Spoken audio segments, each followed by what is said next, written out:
Hello everyone.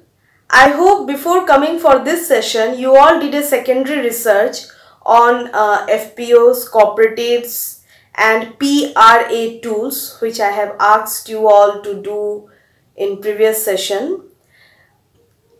So in this session we will discuss in a brief manner regarding various institutional frameworks which rural ventures can take up. Like in one of our previous sessions, we have discussed that our rural areas have scope for sectors like in agricultural sector, and it also has scope for mineral based industries, textile industries, rural tourism, forest based industries, etc. And all these ventures, all this industrialization can get a institutional framework through FPOs and cooperatives and rural tourism. FPOs are farmers producers organizations, and yes, it is being supported by both state and central government, but the contextual part is taken care by the state government. The nodal agency of FPOs are Department of Agricultural Cooperation and Farmers Welfare, under which Small Farmers Consortium is formed, and Small Farmers Consortium gives all sorts of technical help, training, ideas regarding market condition and everything to the farmers. Then FPOs are being established, and FPOs are formed under the Companies Act. And FPOs you can find in both urban and semi-urban regions, but cooperatives are generally found in rural areas only. And cooperatives are autonomous body.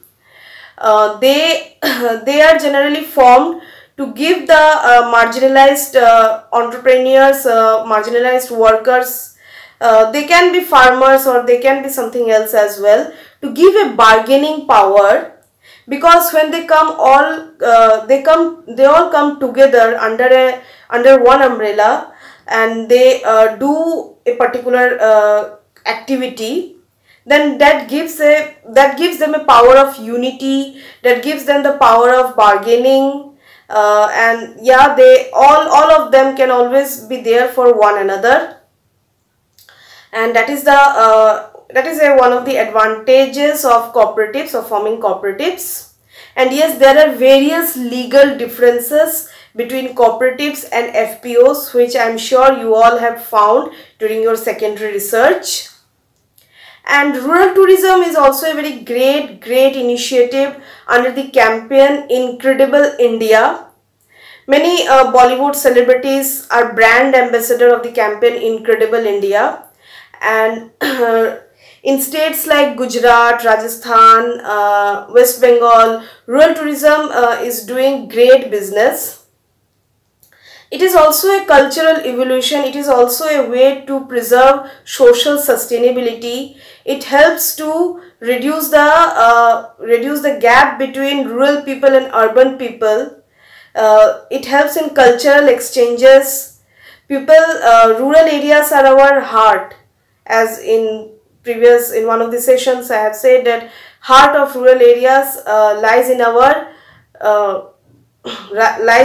its culture. Like heart of India lies in rural areas, and the heart of rural areas lies in its culture. So from rural tourism, the culture of the rural areas can be reflected, which will create a very different brand image of rural areas.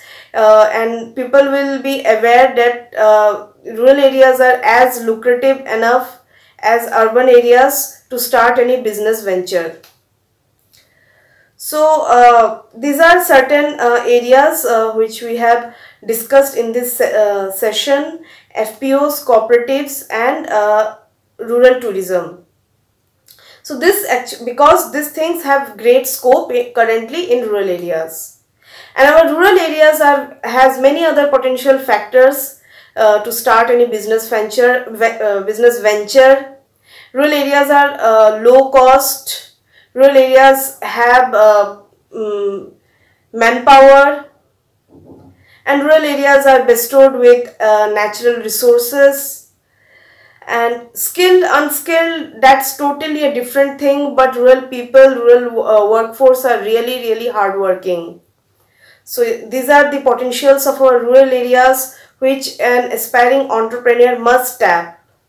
So this is all for this session, my dear friends. I would request you all that for the next session, please do read the caselet, the lag production which has been given in your quadrant document, and please be prepared before coming for the next session by going through that caselet lag production. That will make our session an interactive one. So that's all for this session, my dear friends. Till then, take care. Goodbye.